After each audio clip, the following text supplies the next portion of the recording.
Last time, we talked about my dad I had through most of my developmental years. If you haven't seen that one yet, visit part 1 of this series. Today, we continue on where I talk about meeting my biological dad, Mike. Hello YouTube, I'm Andrew, and welcome back to How to Be Dadly.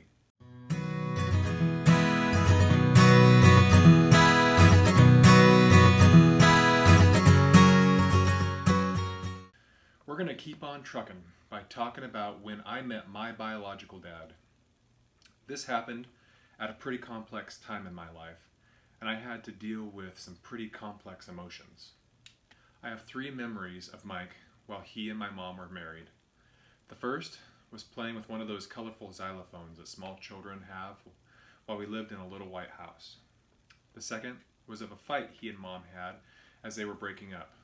The third was a visit I had with him before we moved to Montana. Other than that, I had no interactions with him growing up. My mom told me a few stories, but didn't talk about him very much. Mostly, I didn't think about him much as a kid. There were just a few pictures of people I didn't know. I think what doomed his and my mom's relationship was that they were just too young. My mom dropped out of a high school when she was 17 to get married to him. Her home life wasn't the most supportive, so I think their relationship was rushed. Mike grew up in a nearby town and was a couple years older than her. From stories Mike has told me, his dad probably dealt with a lot of PTSD from the Korean War and could be pretty mean. Both of those things, along with how young they were, probably didn't set them up very favorably. Marriage plus a kid 1 year later were probably pretty difficult, especially with each of their pasts. That is about all I know about their relationship in my earliest years. For a time, I kind of relished the mystery of my past. When I was 17, I was living in Nevada again. Mom and Bob's relationship had just ended. She received a message from Mike that he would like to reconnect with me. To be honest, I didn't know what to think. This was actually pretty heavy. I've never been one to harbor anger or resentment, so that didn't really factor into my decision-making process at all. It was mostly that here was someone I didn't really know who has an important impact on my past. I decided to meet him, and it was actually a really great meeting. He was friendly and curious about my life. What was striking was how much he looked like me. He's a bit taller and with white hair, but the resemblance was quite obvious. What is kind of funny is that as he's gotten older, he looks a lot like Brent Spiner, or Data from Star Trek The Next Generation. I've always been pretty extroverted. I realized that he is as well. I can see some of my personality traits mirrored in him. When we met, he had since remarried and has had 2 more kids. So in grand total, I have 4 brothers.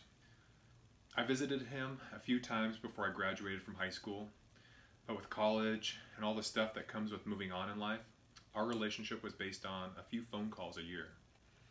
I saw him again at my wedding, but we didn't really reconnect until after our first kid was born. My wife and I realized how important extended family was since we were all over the country chasing my educational pursuits. We now visit a couple times a year, and he and I talk on the phone several times a month. I don't know what kind of person he was when he was younger.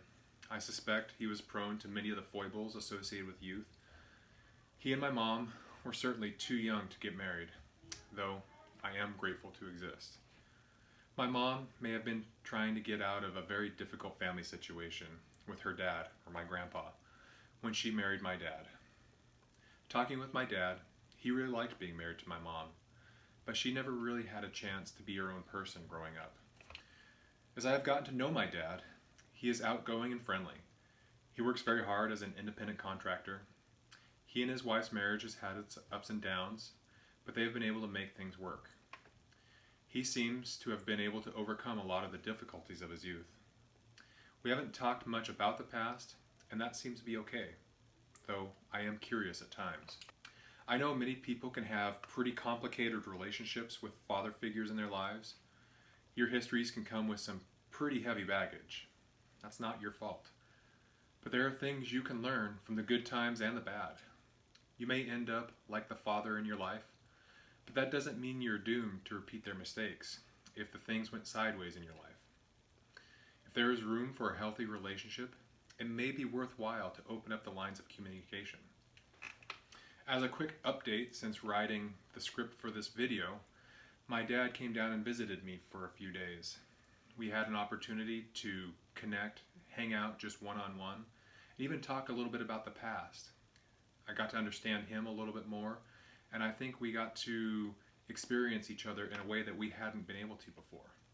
It was really quite pleasant, and I've been grateful for the opportunity to get to know him a lot better in that way. So what are some ways you've been able to connect with or have wanted to connect with a father figure in your life? Share in the comments, like and subscribe, and I'll see you again soon.